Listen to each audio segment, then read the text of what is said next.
Exam centre पे पहुंचने के बाद पेपर से 10 मिनट पहले, पेपर से जस्ट 10 मिनट पहले किसी को वॉशरूम जाना है, 1 नंबर 2 नंबर, अब नहीं बोलूंगा कि भैया गोबर करने जाना है इतना तो तुम प्रिपेयर होके गए होगे। एग्जाम सेंटर में पेपर से 10 मिनट पहले वॉशरूम जाके आ जाओ भाई, ताकि आपको एग्जाम ड्यूरिंग एग्जाम आपको बिल्कुल भी डिस्टर्ब ना होना पड़े। वॉशरूम जाके आ जाओ, मुंह धो के आ जाओ, एकदम रिलैक्स। किससे कोई बात नहीं करनी है एग्जाम सेंटर में। हमें खुद पे भरोसा है कि मेरी लड़ाई खुद से है, मुझे खुद को हराना है, मैं भीड़ नहीं इस दुनिया की, मेरे अंदर खुद एक जमाना है। हमें सिर्फ मनस्थिति बदलनी है, परिस्थिति अपने आप बदल जाएगी मेरे दोस्त, ठीक है। तो पेपर से 10 मिनट पहले ये छोटे मोटे काम आपको कर लेने हैं। जैसे ही आपको पेपर मिलता है, पेपर मिलता है, मैं आपसे फिर कह रहा हूं, अगर आपको मैक्सिमम मार्क्स स्कोर करने हैं तो ये स्ट्रेटजी फॉलो कर लेना। जैसे ही आपको पेपर मिलता है भाई, आपको लगता है कि बायो आपका स्ट्रोंग है, आपको लगता है केमिस्ट्री आपका स्ट्रोंग है, आपको लगता है फिजिक्स आपका स्ट्रोंग है, जो सब्जेक्ट आपका स्ट्रोंग है वहां से स्टार्ट करोगे पेपर करना। मुझे पता है कि 99% बच्चों का ये स्ट्रोंग होता है, बायो से स्टार्ट करेंगे भाई। कहां से स्टार्ट करेंगे? बायो से। तो बायो से स्टार्ट करेंगे। बायो से स्टार्ट करते हुए भी ध्यान रखें कि पहला आधा घंटा, हाफ आवर बहुत क्रिटिकल रोल प्ले करेगा, इंपॉर्टेंट रोल प्ले करेगा आपके सिलेक्शन में। पहले आधे घंटे में बायो के कम से कम कितने क्वेश्चन उड़ाने हैं? मैंने कहा जितने मैक्सिमम हो वो नहीं, जितने आपसे सही हो जाए वो उड़ाने। मतलब आप वो क्वेश्चन ढूंढे जो आपका सिलेक्शन कराने के लिए बने हैं, जो क्वेश्चन देखते हो जाए।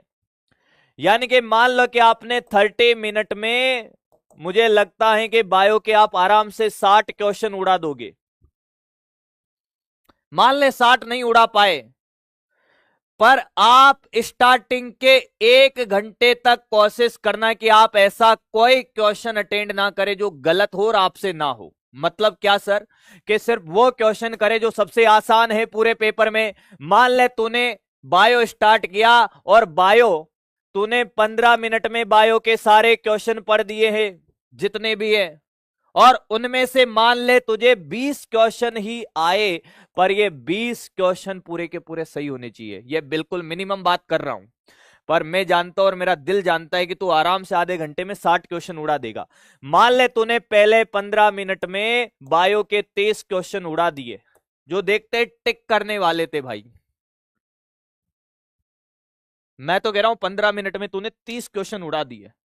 अब सोच, जब तेरा एक भी क्वेश्चन गलत नहीं होगा तो तेरा कॉन्फिडेंस लेवल किधर जा रहा होगा? सीधा अपवर्ड। अरे भाई 30 उड़ा दिए, मैंने कहा हाँ 120 क्वेश्चन, मतलब 120 मार्क्स तूने निपटा दिए। मुझे पता है कि तू लगभग 60 क्वेश्चन तो ऐसे ही उड़ा देगा। फिर तो आया मान ले केमिस्ट्री में। हाँ, केमिस्ट्री में मैं कहता हूं कि अगले 15 मिनट में, 15-15 मिनट का स्लॉट भी अगर हम लेते चले, मुझे पता है आधे आधे घंटे का स्लॉट जाएगा, 15 मिनट में मान ले तूने 10 क्वेश्चन उड़ा दिए। मतलब पहला 1 घंटा आपके लिए ऐसा होगा जिसमें आपको एक भी क्वेश्चन गलत नहीं करना है। पेपर को इस तरीके से अटेम्प्ट करना है भाई, पेपर को किस तरीके से अटेम्प्ट करना है कि आप अगले 1 घंटे में कोई क्वेश्चन गलत नहीं करना है। उस मेंटलिटी के साथ आपको पेपर अटेंड करना है। अगर कोई क्वेश्चन आपको लगता है कि इफ एंड बट के सिचुएशन है, इसमें और इसमें से कोई आंसर हो सकता है, नहीं करना है, आगे बढ़ जाना है। आपको किसी भी क्वेश्चन को ईगो पे नहीं लेना है कि यार ये तो बड़ा आसान था, दर्पण सूत्र का फॉर्मूला है वही लग रहा है, कैलकुलेशन में अटक गए, आगे भाग जा। यहां किसी से बहस करने के लिए नहीं आया है, सिलेक्शन लेने के लिए आया है। मैं फिर कह रहा हूं, उस चक्कर में पढ़ना ही नहीं है भाई। 15 मिनट में 10 क्वेश्चन कर लिए तो ये 40 मार्क्स और हो गए। जो लोग कहते हैं कि साहब हमारे तो 100 मार्क्स आते हैं यार, मान ले कि फिजिक्स में तूने 15 मिनट में फिर 10 क्वेश्चन कर लिए, ये 40 हो गए भाई। तो तेरे 200 मार्क्स तो बेटा 1 घंटे में तैयार कर दिए मैंने।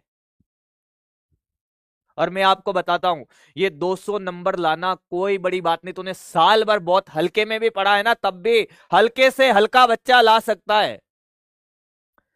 और ये 200 मार्क्स जब लाने के बाद, जब तू 50 क्वेश्चन कर लेगा ना पहले 1 घंटे में, मान ले मैंने तो 1 घंटा दे दिया तेरे को पहले 1 घंटे में, वैसे तो 1 घंटे में 60 क्वेश्चन करने, पर तूने 1 घंटे में 50 क्वेश्चन भी अगर सही कर लिए, तो आप देखोगे कि आपका कॉन्फिडेंस और आपका स्पीड ऐसे बढ़ेगा 200 की रफ्तार से।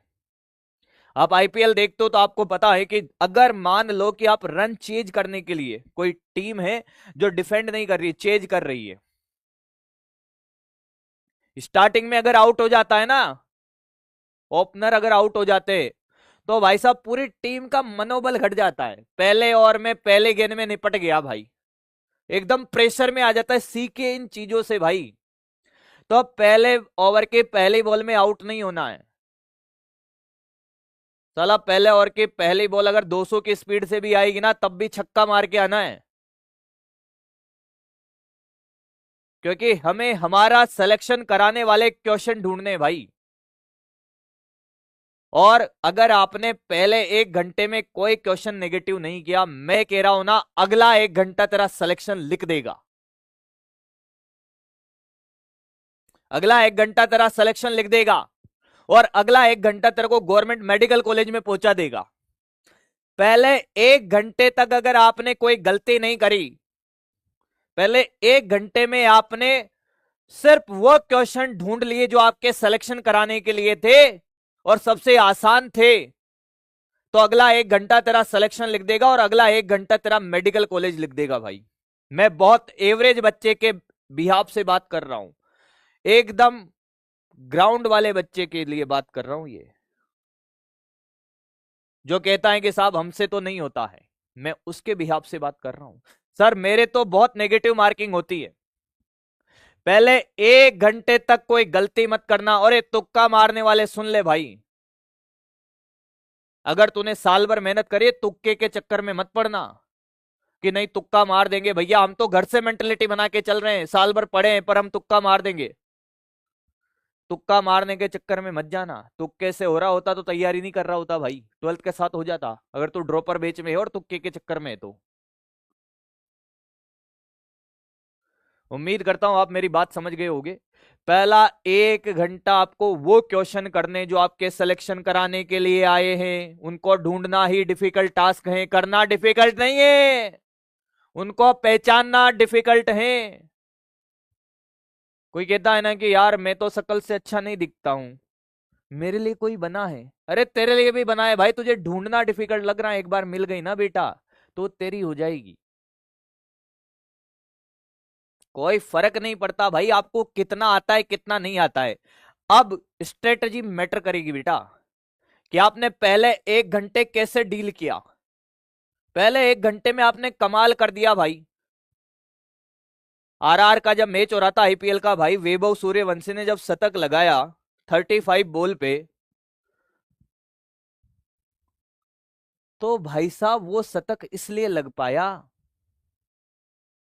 क्योंकि उसने पहले स्टार्टिंग में ही क्या कर लिया था, कब्जा कर लिया था रन्स के ऊपर। अब सोचो अगर आरआर के 2 विकेट उड़ जाते उस दिन पहले ओवर में, और वैभव जिंदा रहता भाई, आउट नहीं होता, शतक लगा पाता 35 बॉल में? कैसे भी नहीं लगा पाता भाई। मुझे लगता है कि, मुझे लगता नहीं है, करना यही है कि पहला 1 घंटा आपको वो क्वेश्चन ढूंढने हैं, चाहे फिजिक्स हो, चाहे बायो हो, चाहे केमिस्ट्री हो। ऐसा नहीं है फिजिक्स उठा लिया फिजिक्स पूरा करेंगे, जो आपका सिलेक्शन कराने के लिए बने, कोई नेगेटिव मार्किंग नहीं करनी है। अगले 1 घंटे सेकेंड राउंड में आइए भाई, और वो क्वेश्चन ढूंढिए जिनको आप कर सकते हो सकता है 1 मिनट लग जाए, आधा मिनट लग जाए भाई, पहले 1 घंटे में टिक करने वाले क्वेश्चन होंगे। क्लियर? कोई डाउट किसी को कैसा भी? हाउस द जोश, हाउस द जोश, हाउस द जोश। और जीवन में हमेशा एक बात याद रखना, कि आपका कंपटीशन किसी दूसरे से नहीं है। यहाँ जितने भी जने देख रहे हैं, आपकी लड़ाई किसी से है ही नहीं मेरे भाई।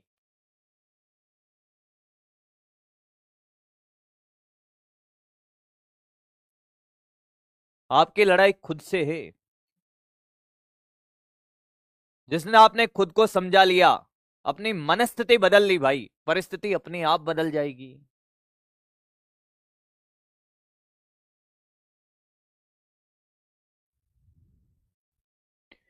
तो इसी के साथ ये जो हमारी पूरे साल भर की, मुझे लगता है कि ये अंतिम क्लास है। हो सकता है आपको नीट रिप्लिका के वीडियो सॉल्यूशन में मैं दिख जाऊं लाइव कल, पर ये अंतिम क्लास है भाई। साल भर आप लोगों ने बहुत प्रेम दिया भाई, और पिछले 1 डेढ़ महीने से तो मुझे भी नहीं पता है कि मैं चल रहा हूं। और सच्चाई बताऊं, मैं आपके प्रेम की वजह से चल पा रहा हूं भाई। बाकी 1 डेढ़ महीने से पता है क्या हो रहा है, मैं क्लास लेता हूँ, आता हूँ घर पे, पीपीटी बनाता हूँ, आपके लिए क्वेश्चन बनाता हूँ, फिर आता हूँ पढ़ाता हूँ। मतलब आप लोगों की दुआओं का असर है कि मैं बीमार नहीं हुआ। बाकी हो जाता भाई, 1 डेढ़ महीने में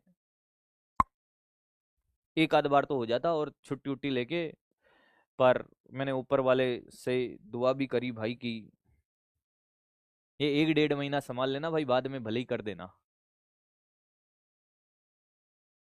और अब ऊपर वाले से बस एक ही डिमांड है, एक ही दुआ है बस। जो सपना मैंने देखा है आपकी आंखों से, जो सपना मैंने देखा है आपकी आंखों से, जो सपना आपके पेरेंट्स ने देखा है आपकी आंखों से, जो छोटी छोटी आंखों से बड़े बड़े सपने हमने देखे हैं, जिसके लिए हमने पूरे साल भर मेहनत करी है भाई, बस मेरे बच्चों को उनके ड्रीम कॉलेज तक पहुंचा देना है भगवान। आपसे बस इतनी ही दुआ है। और आप सभी लोगों को बहुत बहुत सारा प्रेम, बहुत बहुत सारी शुभकामनाएं। Wish you all the best. भरोसा रखिए खुद पर, आपने मेहनत करी है तो सब कुछ अच्छा होगा। डर लगता है, तुम्हें भी डर लगता है, मुझे भी डर लगता है, मुझे भी डर लग रहा है भाई। ये मैंने कहा ना कि मेरे जीवन में कोई सपने नहीं है। अगर कोई सपना है तो तेरा सपना है कि तू डॉक्टर बन जाए भाई। तो ऐसा नहीं है कि डर सिर्फ तुझे लग रहा है, मुझे भी लग रहा है भाई। अगर मेरा भी सपना है तो डर मुझे भी लग रहा होगा भाई, बिल्कुल लग रहा है। तो भरोसा रखिए खुद पर, नेगेटिव लोगों से दूर रहिए। Wish you all the best, God bless you, और मस्त रहे जीवन में। और ये नीट, एक बात मेरी ध्यान से सुन के जाना, ये जीवन का अंतिम एग्जाम नहीं है। आप इस मेंटलिटी के साथ भी जाएंगे भाई कि ये आपके जीवन का अंतिम एग्जाम नहीं है। और जितने भी पेरेंट्स अगर इस चीज को देख रहे हैं, मैं उनसे भी बोलना चाहूंगा कि अननेसेसरी आप भी अपने बच्चों पर कोई प्रेशर ना डाले भाई। ये बच्चे का अंतिम एग्जाम नहीं है भाई, जीवन में बहुत सारे एग्जाम होंगे। सफल हो जाए तब तो बहुत अच्छी बात है, तब भी हम सेलिब्रेट करेंगे, और असफल हो जाएंगे तो मेहनत करना नहीं छोड़ेंगे। तो मेहनत करना नहीं छोड़ेंगे, क्योंकि मेहनत करने वालों की कभी हार नहीं होती, तूफानों से डरकर नौका पार नहीं होती, और कुछ करे बिना यूं ही जय जयकार नहीं होती, मेहनत करने वालों की कभी हार नहीं होती। तो इसी के साथ विराम देते हैं भाई आज की क्लास को। बहुत बहुत धन्यवाद, thank you so much, love you all, God bless you, bye bye, take care.